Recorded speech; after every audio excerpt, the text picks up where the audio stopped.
ये तो बिल्कुल सही है कि जो क्राइम है, जो क्राइम रेट है दिल्ली में वो बहुत ज़्यादा हाई हो गया है। 10 दिन पहले एक माइनर लड़की का केस था सरिता विहार में, कंप्लेंट फाइल हुई, एफआईआर हो गई, लेकिन आज तक कोई कार्रवाई नहीं हुई है। 17 साल की लड़की है, पुलिस वाले कहते हैं कि क्या कर सकते हैं मैडम, हमने एफआईआर तो कर ही दिया है। तो जिस तरीके से महिला अदालत का कार्यक्रम हो रहा है और आम आदमी पार्टी बड़ा दावा कर रही है कि अमित शाह ने कुछ नहीं किया, उस पर हमारे साथ एडवोकेट स्काई शर्मा जी है।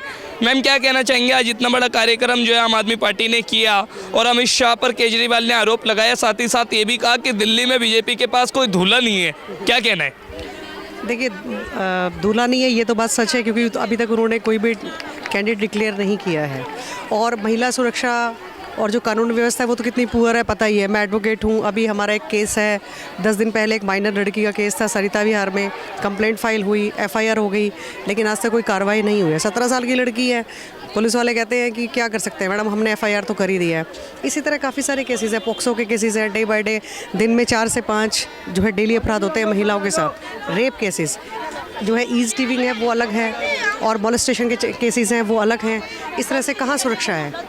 ये तो बिल्कुल सही है कि जो क्राइम है, जो क्राइम रेट है दिल्ली में वो बहुत ज़्यादा हाई हो गया है। मैम, मैं वही आपसे पूछना चाह रहा हूँ, आज निर्भया केस को 12 साल पूरे हो चुके हैं, आप एडवोकेट है, मैं चाहूँगा उन 12 सालों में क्या फ़र्क हुआ है, क्या परिवर्तन आया है, क्या कदम उठाए गए हैं या क्राइम बढ़ा है, उसके बारे में आप हमारे व्यूअर्स को तो बड़ा ही है। आप देखो, किसी भी चीज़ का डाटा निकालने के लिए आपको सबसे पहले जो थाने हैं, जो दिल्ली में जितने भी थाने हैं, लोकल थाने में अगर आप वहाँ पे जाएंगे तो लोकल थाने से आपको पूरा डाटा, पूरी डिटेल निकल जाएगी। सबसे ज़्यादा रेप केसेस, पॉक्सो के केसेस, मॉलेस्टेशन चार्जेस के केसेस, ये सारे केसेस सबसे ज़्यादा हैं और बहुत हाईलाइटेड केसेस हैं।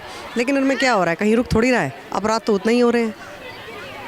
तो आपको लगता है अगर दिल्ली में चौथी बार अरविंद केजरीवाल की सरकार दोबारा बनेगी तो कुछ परिवर्तन आएगा? बिल्कुल आएंगे, पहले भी परिवर्तन आए हैं और आगे भी परिवर्तन आएंगे। एक्चुअली एटलीस्ट ये तो है कि जहाँ अंधेरे हैं वहाँ कम से कम लाइट्स तो प्रोवाइड करवाई गई हैं। पहले तो दिल्ली में लाइट्स ही नहीं थी, ना स्ट्रीट लाइट थी और ना जो है ये रोड्स पे जो लाइट्स हैं ना वो लाइट्स थी, कहीं पर भी कुछ ऐसी सुविधा थी ही नहीं। और उसके अलावा देखो, हमारे पास केंद्र सरकार के पास जो है पुलिस की जो डिपार्टमेंट है वो हमारे पास नहीं है। स्टेट के पास जो डिपार्टमेंट, उनमें स्टेट ने बहुत अच्छा काम किया है। जैसे अरविंद केजरीवाल जी ने कहा, महिलाओं के लिए क्या किया है, फ्री बस यात्रा कर दी है, बच्चों के जो एजुकेशन लेवल है वो हाई कर दिया है, स्कूल्स बहुत अच्छे बना दिए हैं, बुज़ुर्गों के लिए जो है तीर्थ यात्राएँ शुरू कर दी हैं। हर वर्ग के, चाहे वो बच्चा है, चाहे वो महिला है, चाहे वो बुज़ुर्ग है, उनको लो एक अच्छी से अच्छी फैसिलिटीज़ प्रोवाइड की गई है जो हमारे पास थी।